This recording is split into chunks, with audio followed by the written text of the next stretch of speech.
所以是哪个选手让你喜欢上了英雄联盟？是那个一出现就会让人满屏刷666的 Hero 厂长吗？是那个在季中赛面对韩国战队使用卡莎打出精彩逃生操作的 Uzi 吗？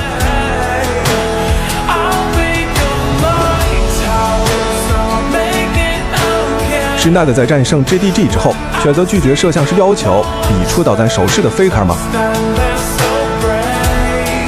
是那个在世界赛使用剑魔在河道1打5的热晒吗？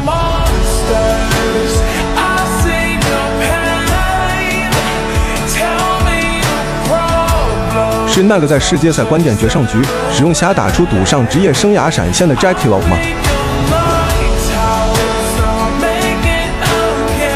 是那个当年初登世界赛赛场的年少意气风发的小花生吗？